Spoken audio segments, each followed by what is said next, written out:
नमस्कार दोस्तों, स्वागत है आपका साइंस जर्नी में। होली का नाम सुनते ही फाग खेलने, एक दूसरे पर तरह तरह के रंग फेंकने व हर्षोल्लास का चित्र सामने आ जाता है। भारत में अलग अलग तरह की होली भी मनाई जाती है। बिहार में देवर भाभी की होली तो मथुरा में लठमार होली। वहीं दिल्ली सहित अन्य राज्यों में, अन्य शहरों में सुबह होते ही तरह तरह के कलर, गुलाल पानी में घोलकर या सूखे एक दूसरे पर फेंकने, रंगने, पुतने की झलक देखने को मिलती है। लेकिन क्या आप जानते हैं यह होली क्यों मनाई जाती है, कब से मनाई जा रही है, क्या कहता है इसका इतिहास? आपने बहुत सारी कहानियां सुनी और सुनाई होगी, लेकिन आज मैं आपको भारत के समस्त प्राचीन कहे जाने वाले ग्रंथों को खोल कर दिखाऊंगा। क्या क्या लिखा है उनमें होली के बारे में, या कुछ लिखा भी है या नहीं लिखा, और फिर आप खुद ही तय करें कि होली भारतीय संस्कृति है या फिर ब्राह्मणवाद द्वारा स्त्री शोषण या फिर शूद्रों के शोषण करने की कोई षड्यंत्र है। यूं तो ब्राह्मण ग्रंथ पढ़कर इतिहास का पता लगाना बहुत ही मुश्किल है, क्योंकि ब्राह्मण ग्रंथ सिर्फ और सिर्फ कोरी गप्पे,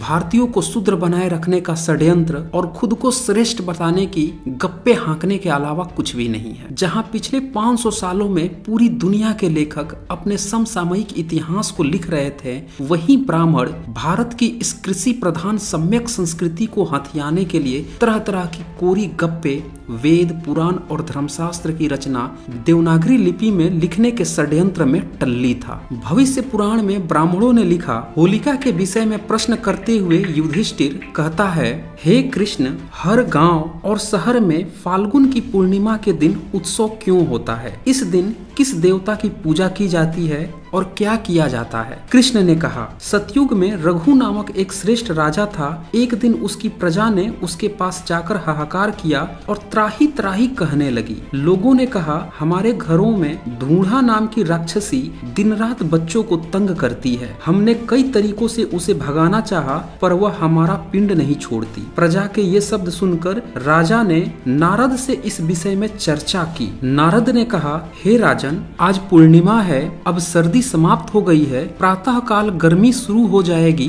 बच्चे लकड़ी की बनी तलवारें लेकर योद्धाओं की तरह प्रसन्न होकर चले। वे सूखी लकड़ियों और उपलों को सहस्त्र एकत्र करें, विधि पूर्वक आग जलाकर रक्षोघ्न मंत्रों का उच्चारण करते हुए हवन करें। अग्नि की परिक्रमा करते हुए वे हंसे, गाए, जिसके मुंह में जो आए उसका उच्चारण करे। अपनी अपनी भाषा में स्त्री के गुप्तांगवाची शब्दों को बोले। ऐसा करने पर वह राक्षसी भाग गई। तब से यह होलिका नामक पर्व चल रहा है। अब यहाँ पे कुछ टेक्निकल एरर को आप समझें। इसमें फाल्गुन महीना नाम आया है। अगर आप भारतीय कैलेंडर का इतिहास देखें तो आप पाएंगे कि जो विदेशी इन्वेडर्स थे, शक, जो दूसरी से चौथी शताब्दी के बीच भारत में थे, उन्होंने पहली बार शक संवत भारत को दिया था और इसी शक संवत का महीना फाल्गुन है। बाद में विक्रमी संवत बनाया गया, इसी की कॉपी पेस्ट करके उसमें भी फाल्गुन महीना आता है। लेकिन उत्खनन से यह साबित हो चुका है कि विक्रमादित्य, जो कि 5वीं-6ठी शताब्दी के अंतर्गत बताए जाते हैं, हालांकि वो विवादास्पद है, लेकिन उनके नाम पर जो यह संवत प्रस्तुत किया जाता है, यह 10वीं और 11वीं सदी के बाद ही इस्तेमाल होना शुरू हुआ है। तो इससे आप समझ सकते हैं कि भविष्य पुराण का लेखक जो ये फाल्गुन महीने का इस्तेमाल कर रहा है, या आगे जिन भी ग्रंथों में फाल्गुन शब्द आएगा, उससे आप समझ सकते हैं कि यह पूरी की पूरी घटना शक संवत के बाद की है। उससे पहले भारत में कोई कैलेंडर नहीं पाया गया है। कुछ लोग कह सकते हैं कि युधिष्ठिर के नाम पर कोई युधिष्ठिर कैलेंडर था, वो पूरी तरह से फर्जी है और काल्पनिक है, उसका कोई भी प्रमाण नहीं है, वह सिर्फ हवा हवाई कोरी गप्पे हैं। दूसरी बात कि पुराणों की रचना ज्यादातर अंग्रेजों के कालखंड में हुई है। अब इस भविष्य पुराण को आप देखें तो इसमें जबरदस्ती होली को वैदिक और कृष्ण से जोड़ते हुए एक राक्षसी को स्थापित करने की कोशिश की जा रही है, जिसका नाम ढूढ़ा है। अर्थात भविष्य पुराण का लेखक स्त्री शोषण के तरफ इसे मोड़ रहा है। फिर यजुर्वेद के 5वें अध्याय में लिखे रक्षोघ्न मंत्रों को अश्लील शब्दों के उच्चारण के साथ बच्चों को भी निर्देश दिया जा रहा है कि महिला के गुप्तांगों के बारे में गाली गलौज करें, जिससे वह राक्षसी भाग जाएगी। अब आप समझ लीजिए, भारत में जो ये गाली गलौज की संस्कृति आई है, स्पेशली महिला गुप्तांगों को लेकर, यह किसकी संस्कृति है? कौन बच्चों को गाली गलौज और महिला के गुप्तांगों के नाम पर गाली गलौज की शिक्षा दे रहा है? ब्राह्मण लेखकों के भी कई प्रकार हैं। अगर उनमें सत्य होता तो सभी के लेखों में एक ही तरह की बातों को देखने को मिलता, लेकिन जब हम धर्म ग्रंथ उठाते हैं तो पाते हैं कि सबने अलग अलग लिखा है। दरअसल इनका ये बिजनेस मॉडल था, अलग अलग क्षेत्रों में अलग अलग लोगों को फंसाने का। एक स्त्री शोषण की गाली गलौज की परंपरा सिखा रहा है तो दूसरा इस पर्व को शूद्र का पर्व घोषित कर देता है। जी हाँ, दंपति चतुर्थी, श्रावणी उपक्रम को ब्राह्मण पर्व, विजयदशमी को क्षत्रिय पर्व, दीपावली पर्व को वैश्य का पर्व और होली को शूद्र का पर्व बताता है। यहाँ ध्यान देने वाली बात यह है कि ब्राह्मण को गलत नहीं बोलेगा, बल्कि भारतीयों को ही गाली गलौज, स्त्री शोषण की शिक्षा उसे गाली गलौज सिखाकर उसे शूद्र पर्व घोषित कर देगा।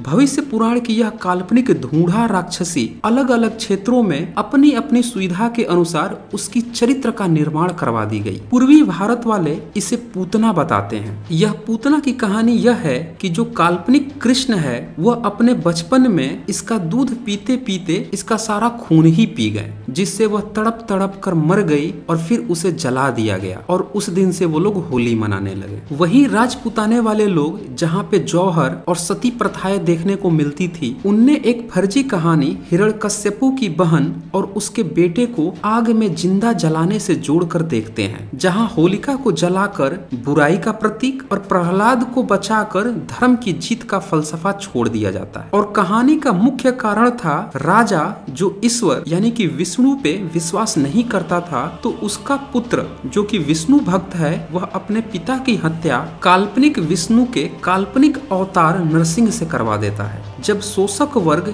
इस तरह की कहानी प्रचारित करता है तो शोषित वर्ग इसे सच मान लेता है और वह यह समझने लगता है कि अगर इस बात में 1% भी सच्चाई है तो जरूर यह हिरण्यकश्यप हमारे ही पूर्वज रहे होंगे, यह होलिका हमारी ही पूर्वज रही होगी और शोषक वर्ग ने उन्हें जबरदस्ती जिंदा जला दिया होगा और फिर इस तरह की एक कहानी बना दी होगी। लेकिन ऐतिहासिक रूप से यह सिर्फ एक कहानी ही प्रतीत होती है। महाराष्ट्र और कोंकण पट्टी के लोग भविष्य पुराण के मुताबिक ढूंढा राक्षसी वाली ही बातें करते हैं, जबकि दक्षिण भारत में इस त्योहार को काम दहन के रूप में यादगार बताया जाता है। बहरहाल कहानी जो भी हो, सब में स्त्री के शोषण की ही गाथा है। यही कारण है कि भारत की औरतें 19वीं सदी तक अशिक्षित रही, जब तक कि एक पिछड़े वर्ग से आने वाले आधुनिक भारत के महान शिल्पकारों में से एक ज्योतिबा फूले और उनकी पत्नी सावित्रीबाई फूले शिक्षित न हो गईं। अब अगर आप तमाम ब्राह्मण ग्रंथों को उठाएं तो आप पाएंगे किसानों के नई फसल आने के इस हर्षोल्लास को ही ब्राह्मणों ने अपने रोजगार के लिए अपने काल्पनिक कथा कहानियों को इसमें घुसेड़ा। दरअसल भारत में रबी और खरीफ की फसलें मार्च और अक्टूबर नवंबर के महीने में आती हैं। रबी की फसल पे किसानों द्वारा मनाई गई हर्षोल्लास को इनने होली में कन्वर्ट कर दिया और अक्टूबर नवंबर में जो खरीफ की फसलें हैं उसके हर्षोल्लास को इनने दिवाली के रूप में कब्जा लिया। यह बातें भी कहीं न कहीं धर्म ग्रंथों में से निकल कर आती हैं। मानव गृह अध्याय 2 श्लोक 10 में ब्राह्मण यजमानी की व्यवस्था करते हुए आटे के पशु वास्तविक पशु जैसा बनवाकर आग में पकवाता है। फिर इंद्र और अग्नि देवता को हवन करने के लिए अपनी पुश्तैनी धंधा दान दक्षिणा की बात कर अपनी हरामखोरी की रोजगार की गारंटी कर लेता है। यहाँ पे सबसे महत्वपूर्ण बात है कि इसमें जौ को भुनने के लिए होलक शब्द का इस्तेमाल होता है और जब आप विभिन्न डिक्शनरी देखेंगे तो वहाँ होलक का मतलब होता है जौ को भुनना या फिर अनाज के भुने हुए। पुराणों में यही होलक होलिका बन जाती है। भविष्य पुराण में यह होलक ढूढ़ा राक्षसी बन जाती है। तो नारद पुराण होलिका की पूजा का दिन भी फाल्गुन की पूर्णिमा के दिन तय कर देता है। लेकिन ब्राह्मण की चालाकी देखें, लोग तो खुद भी पूजा कर लेते, लेकिन इसमें ब्राह्मणवाद को फायदा क्या होता, उसके पुश्तैनी रोजगार का क्या होता। इसीलिए उसने इस पूजन के लिए स्पेशल मंत्रों की भी रचना की ताकि जो लोग शिक्षा से दूर रखे गए, जो संस्कृत के मंत्र नहीं जानते थे, वो पूजा कैसे कर पाएंगे। निर्णय सिंधु पृष्ठ 169 पे होली पूजा का एक मंत्र देखें। इसका मैं हिंदी अनुवाद बता देता हूँ। हे होली, राक्षस से डरे हुए बालकों ने तुझे रचा था, इसीलिए मैं तेरी पूजा करता हूँ। तेरी भस्म मुझे परम ऐश्वर्य देने वाली हो। इस मंत्र की रचना करते समय ब्राह्मण इतनी जल्दबाजी में था कि उसने होलिका को स्त्रीलिंग से पुल्लिंग भी बना दिया, लेकिन उसका मन इतने से भी न भरा तो एक और मंत्र की रचना कर दी ताकि लोग उसकी रोजगार गारंटी में पूरी तरह से फंस जाए। उसने जली हुई राख को शरीर पर लगाकर अपनी कृपा भी उसमें ढूंढने की व्यवस्था कर दी। व्रतोत्सव चंद्रिका पृष्ठ 228 पे वह लिखता है, हे भस्म देवी, तुझे इंद्र, ब्रह्मा और शंकर ने प्रणाम किया, अतः तू मेरी रक्षा कर और मुझे ऐश्वर्य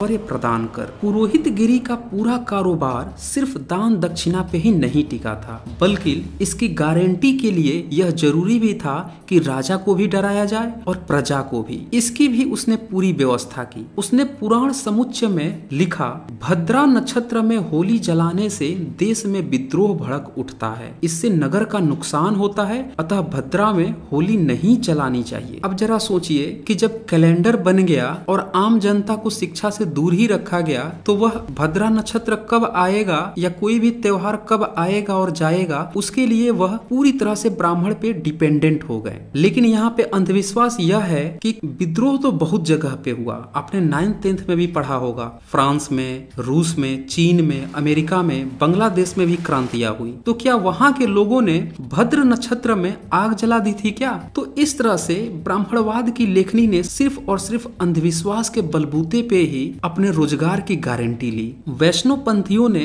इस त्योहार को अपने काल्पनिक अवतार कृष्ण से जोड़ते हुए ब्रह्म पुराण में लिखा कि फाल्गुन की पूर्णिमा के दिन हिंडोले में झूलते हुए कृष्ण के दर्शन करने से व्यक्ति निसंदेह स्वर्ग को जाता है। और कृष्ण को मानने वाले उसकी इस बात को सीरियसली ले लिए और देखिए इस दिन कुछ लोग झूला भी झूलते पाए जाते हैं। कामसूत्र पृष्ठ 143 पे लिखता है, नवानेष्टि के अवसर पर हर्षपूर्वक एक दूसरे पर उछाले जाने वाले फूलों को काम देवता की पूजा का अंग समझ लिया गया और कामोत्सव यानी कि मदनोत्सव अस्तित्व में आ गया। यह उत्सव होली के दिन ही मनाया जाता था। यहाँ पे मदनोत्सव यानी कि कामोत्सव का मतलब होली भी होता है। तो यहाँ पे कामसूत्र इसे फसलों के त्योहार से जोड़ने की कोशिश करता है। इस तरह से हम देखते हैं कि ब्राह्मणों की लिखी किताबें अलग अलग बातें करती हैं। कोई एक स्पष्ट राय नहीं देती इस त्योहार के बारे में, लेकिन एक स्पष्ट राय तो जरूर दे देते हैं कि ये जितने भी पर्व त्योहार थे ये कृषक वर्ग के थे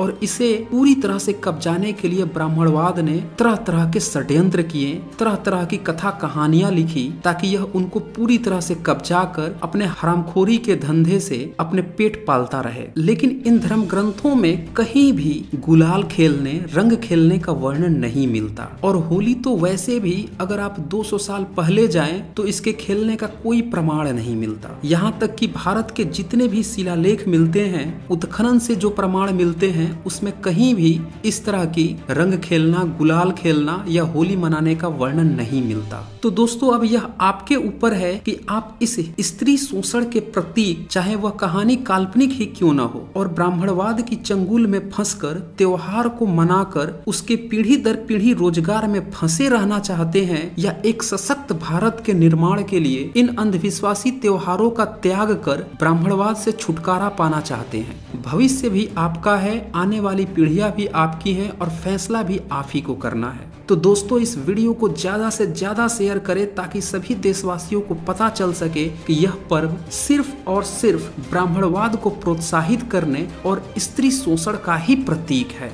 धन्यवाद।